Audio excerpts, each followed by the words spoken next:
joined with David from the band Myriad, and he's here to answer a few questions about the band so you can get to know him a bit better. David, thank you for joining me on my channel. Would you like to introduce yourself? Hello, I'm David. Thank you, Tracy and Totally Music for having me. It is amazing to be, I think this is like one of the first YouTube kind of interviews that we've done in a while. I think we've done a couple before, but this is like, it's nice to be back on it, you know? I'm glad to have you on my channel. Yeah, it's great to be here. So how did you come up with the name Myriad for your band? So basically we started off at uni, but I think it was like our second or third practice. We had been like playing songs and we had some really bad names that we had thought of. Some of them I'm not going to say, but some of them I will say. We were almost called Toucan Dance, as in a toucan, as in bird, dance. Right? And I don't ask. And then we were also almost called Turtle. Interesting. And then we were like, guys, I'm not so sure about like toucan dance. It's not really, we're not like indie pop enough. It's not really us enough. So I think Jared was one day, he was like, just went on like a random word generator, like an obscure word maker or something. Because we were like, oh, we just wanted to have like maybe a combination of like two words or something. Because, you know, all the bands nowadays just have like random word. But then Jared was like, oh, Myriad. And we were like, oh, that kind of works on its own. So we were like, let's just be called Myriad. And then we realized that no one can spell it. So now we have to say, why? I had trouble saying it. Yeah. So how would you describe the music you make? So we're kind of,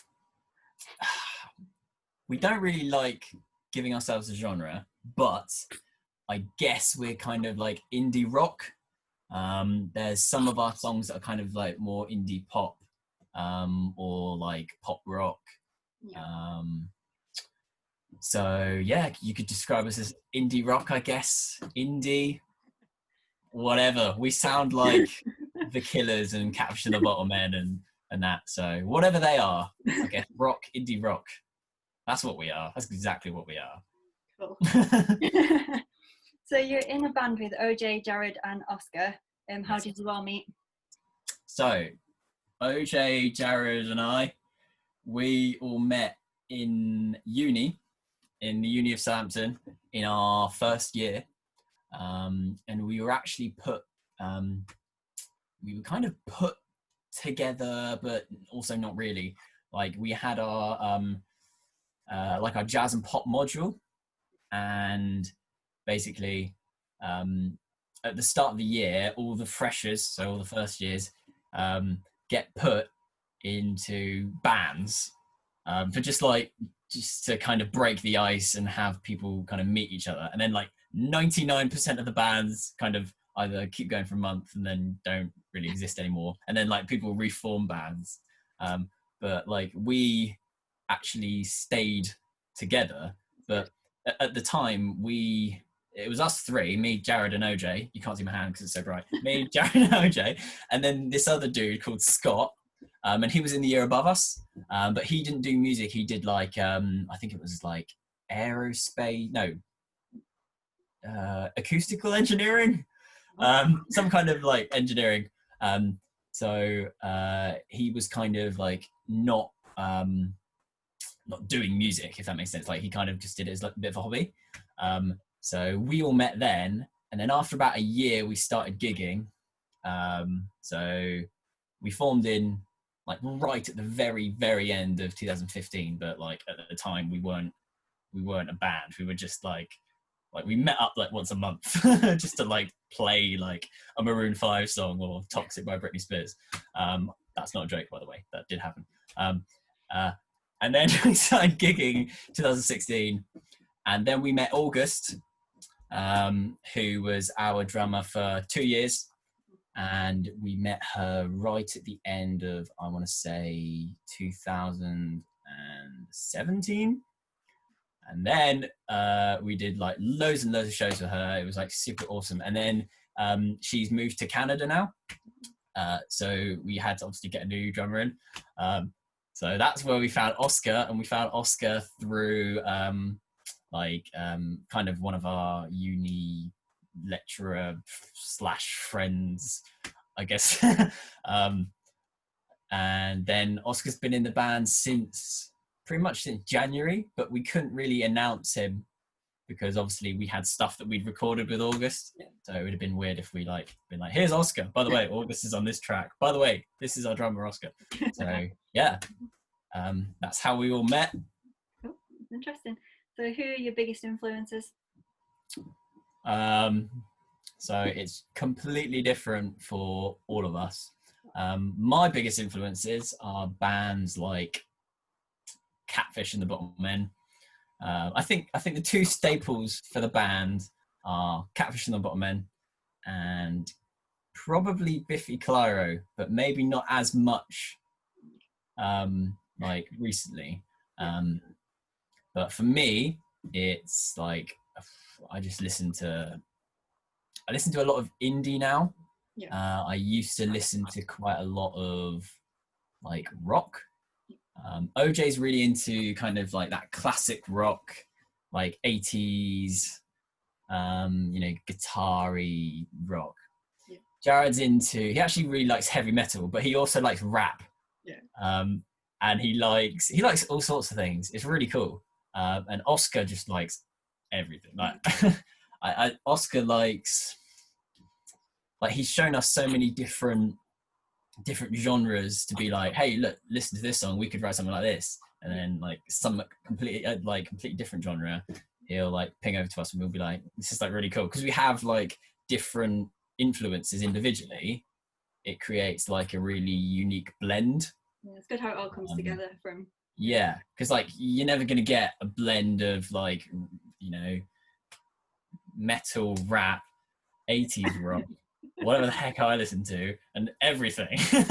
So yeah, that's kind of our biggest influences. So I can't think of any specific bands for the other guys, but like I'd say like the biggest bands in sort of those genres. So what is your songwriting process? So it depends on what the song is. So originally it was, for our first few songs, I would start it off and I would kind of write like basically the entire song. So I would start off either with like a vibe or chords or a melody, and then I would stitch that all together, and then I'd take forever writing lyrics, and then I'd show it to the guys and they'd be like, yeah, that's cool, let's play it. And then they'd like, slightly tweak like their parts, and like we'd all tweak our parts. But then after about our 8th or 9th song that we wrote, as in not the ones that we've released because we've only released 9 songs, but like the ones that we've written, I think that's where it kind of started being very much either just anybody coming in with a full idea, or it started being like we would just get together and just write like almost from scratch. Like we would, like there's a song that we've written recently that's called 3 a.m. and it pretty much started just with us like jamming, like a really chilled out, groovy thing, and then we kind of just built on it, and it's a really cool song. Like we might record it sometime, but that'd be good. That's the sort of thing that like we've been doing recently, like writing together. But I think what we're doing from now is we've got this is like semi-exclusive. I think I've only mentioned this like half once before, but we've got a whole load of studio dates booked in December for our new whatever we're gonna do. So we've got that as a bit of a deadline for us to write a whole load of like new songs. So we're gonna hopefully aim to write somewhere between about 10 and 15 maybe as like a rough ballpark area, and then we're gonna like narrow it down to about 3. Yep. But we also might have a bit more studio time lined up. But we'll see how that goes. Getting a bit ahead of ourselves. But, We're getting all the out now. So if your band could open a show for any artist, who would it be and why? Okay. Oh man, there's just so many. Okay. It would either be the Killers, because it's the Killers, right?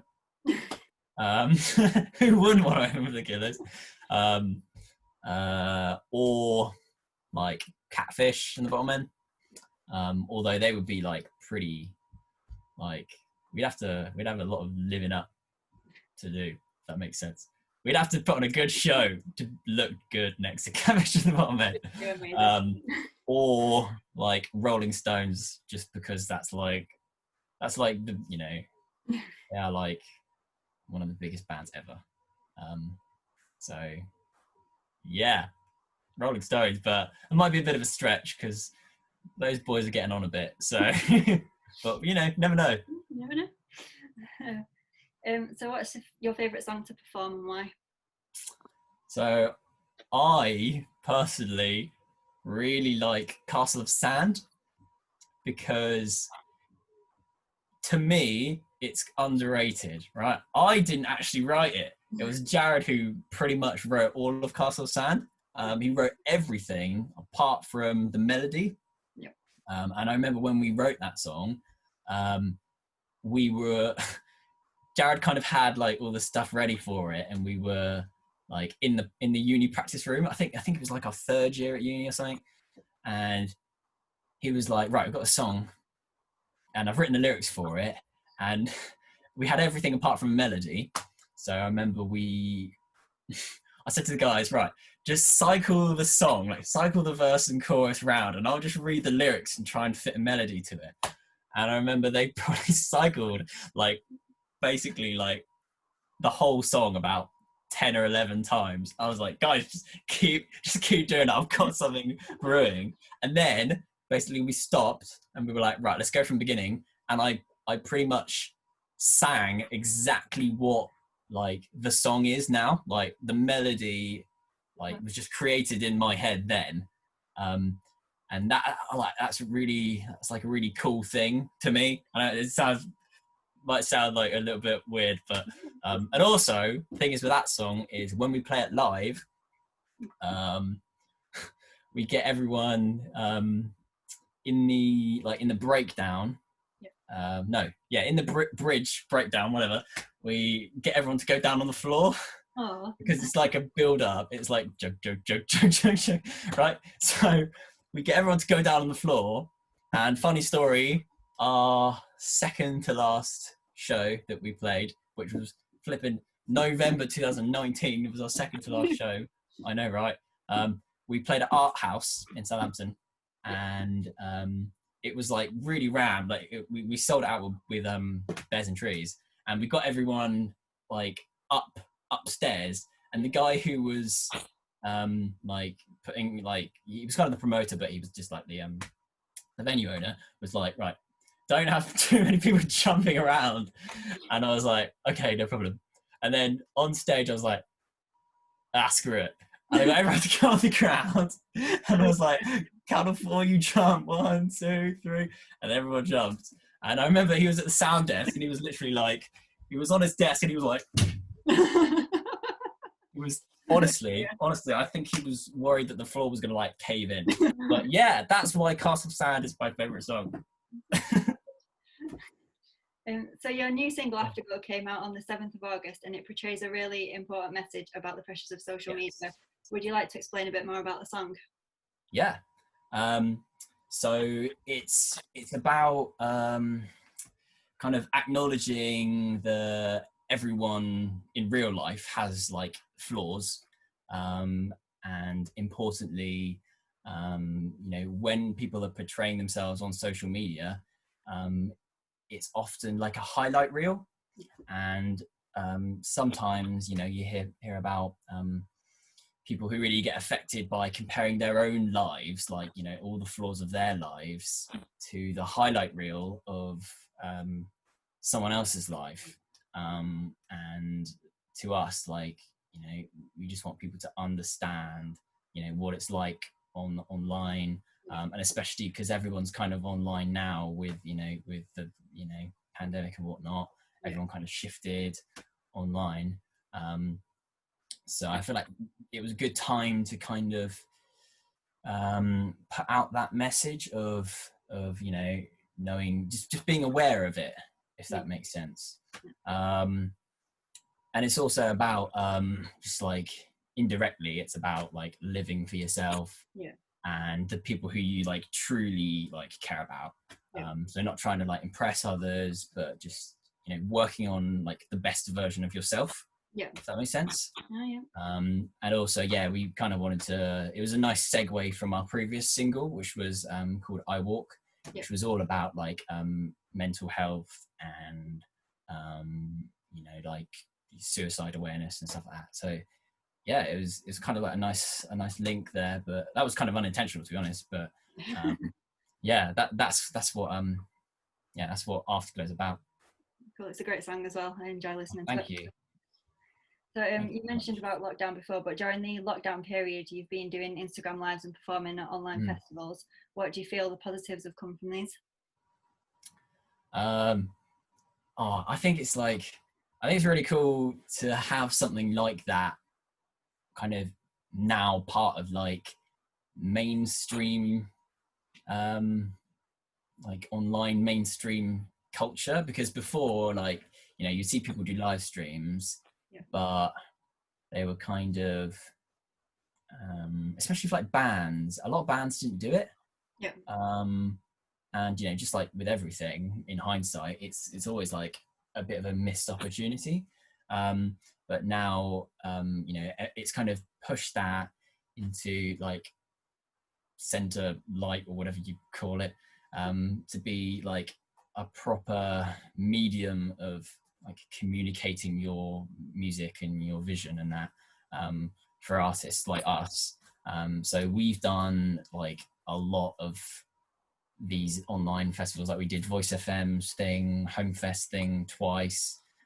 We did stuff for Underscore Part 3, and then we've done like other smaller things, like, you know, just going on other people's Instagrams, and, you know, like River Studios, and shout out to my guys, Scouse Indie Bastards. They were one of our first ever live streams on their account, and they're good lads. But it's cool to just, I guess it's almost like playing a gig to a new audience, because when you do live streams on your own, right, you kind of have your own audience, and it's kind of like almost like a meetup, because you can see everyone's comments. Whereas when you're gigging, you can't really see comments, obviously. People heckle you. So when it's like these festival things, it's like you're playing to a new audience. So like I have to try and be kind of semi-serious about things. Otherwise people will be like, who is this weirdo? But so it's like a new audience. So it was cool. Part 3 where I discovered you guys. Yeah. Good. So what is the best piece of advice you've been given whilst you've been in the band? Whatever. Oh my gosh. We got given a really good piece of advice recently, but we haven't like gotten to implement it yet. That's because we're about to implement it. But that piece of advice is to kind of make songwriting our focus, because it's kind of something that is so central. Now, for us before, like our main focus was gigging and putting on shows and creating like live sets. And songwriting was kind of like a side thing, even though we had to write songs to gig the songs, right? We kind of almost got to a stage where we had like 10 15 songs, and we could kind of like always get away with that, and also we were kind of at the stage where we were like, oh, you know, these are going to be our songs when we play, you know, big festivals and whatnot. And we didn't realize then that, you know, all of our really early songs probably aren't even going to be our best songs that we write. And we realized that a lot of bands and songwriters write loads of songs. You know, if they're like putting together an album or something, you know, they'll write 50 songs minimum and then narrow it down, and then it creates like a really high quality EP or album, or in our case, well, we don't know yet, but collection of songs. Yeah, when it's narrowed down, it really means that as a band you have proper substance. You have like really good songs to, you know, reflect your vision. And yeah, so I guess that is the best piece of advice. I guess the other piece of advice that were good were don't slow down for lockdown, if that makes sense. Because you know, we were thinking, because we were a gigging band, we were like, well, this is it, man. We're just gonna be waiting around for a few months. But then, you know, after talking with some people that we're friends with and that we know, and that they were like, you know, keep it going through lockdown. Make sure, you know, you're connecting with everybody, and I feel like that's what we've done. And we're going to keep doing it, and it's one of the best things that we've ever done. Because now we've got people watching us, these people who are literally watching my face right now. So yeah, I'd say those two pieces of advice are the best. So finally, what's next for your band? Lots of songwriting. That I've probably answered this like 3 times already now, but lots of songwriting and lots of recording. We've got